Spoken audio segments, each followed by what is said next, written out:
à tous. En effet, on revient d'un rendez-vous avec M. Poggia. L'actualité qu'on a aujourd'hui, ce qui nous fait prendre ce rendez-vous et continuer de nous battre contre la réalisation de ce centre, c'est évidemment des nouveaux éléments. D'une part, ce sont des éléments des retours de terrain depuis 2008, puis encore tout dernièrement, on l'a tous suivi, les différentes violences policières dans ces centres qui nous montrent aussi à quel point ce ne sont pas des éléments isolés, mais ce sont des éléments systémiques. C'est pas que à Guifert, c'est pas que à Bâle, c'est pas qu'à Zurich, mais de manière générale, ce sont une situation qui est inhérente au fonctionnement même de ces centres. On va rappeler encore une fois, semi-carcéraux, on parle d'horaires, on parle de clôture, on parle d'accès difficile, etc. Ce système-là même pose problème et nous estimons aujourd'hui, alors qu'à Genève, le centre n'est pas encore là, que nous avons encore une marge de manœuvre pour le refuser ou au minimum le suspendre. Énormément de personnes ne se rendent pas dans ces centres. Au moment où ils s'en approchent et qu'ils se rendent compte que c'est le dernier step avant le départ, je peux vous dire qu'au Grand Saconnet, sur le tarmac de l'aéroport, ça va être le cas. Les gens partent dans la nature, ça veut dire des familles entières qui se retrouvent sans papier dans les rues, on ne sait pas dans quelle situation. Énormément de personnes à l'heure actuelle. La plupart des centres sont vides à presque 2 tiers, c'est-à-dire 1 tiers de leur capacité, ce qui est bien en dessous des mesures Covid. Donc on n'est pas en train de parler de mesures sanitaires, mais vraiment de personnes qui ne sont pas là, et donc pas de besoin de ce centre supplémentaire. Donc une machine à produire des sans-papiers et puis une machine à produire des violences. On l'a vu encore récemment.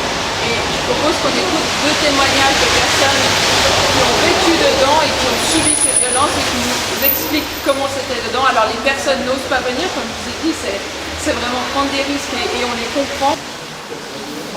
Si j'ai choisi de témoigner aujourd'hui, c'est dans l'espoir que les choses changent et qu'il n'y ait pas mort d'homme dans un CFA. J'ai compris que les agents de sécurité ne faisaient que le travail que les autorités suisses leur ont demandé de faire, toujours dans le cadre des droits de l'homme.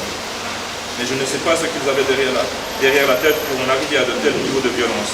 Ils viennent dans ta chambre quand tu es absent pour déranger tes affaires, etc. À la fouille, à l'entrée du centre, ils t'humilient.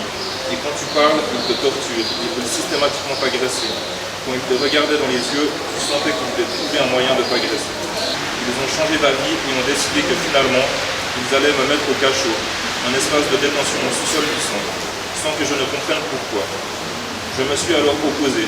Cette situation m'a trop rappelé les traumatismes vécus pendant la guerre dans mon pays, où j'ai été enfermé plusieurs jours dans une maison, en étant ligoté et en ayant les yeux bandés.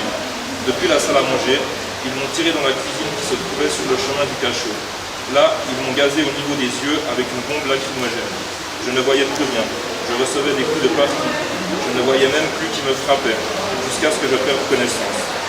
Par moments, lorsque l'on réfléchit à tout cela, on se demande si nous sommes en Suisse, pays des droits de l'homme. Merci. Donc, vous voyez que l'idée aujourd'hui, c'était vraiment de venir apporter ça à M. Poggia, de rappeler que c'est systémique et que ces centres, comme on les construit comme ils le sont actuellement, il n'y a aucune chance que ça se passe bien, c'est impossible.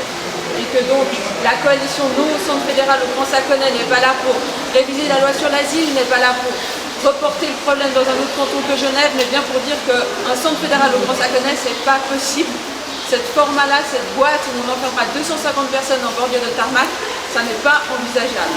Et comme M. Poggia a eu l'air de laisser très peu d'ouverture à cette demande, on en appelle au Conseil d'État qui est compétent.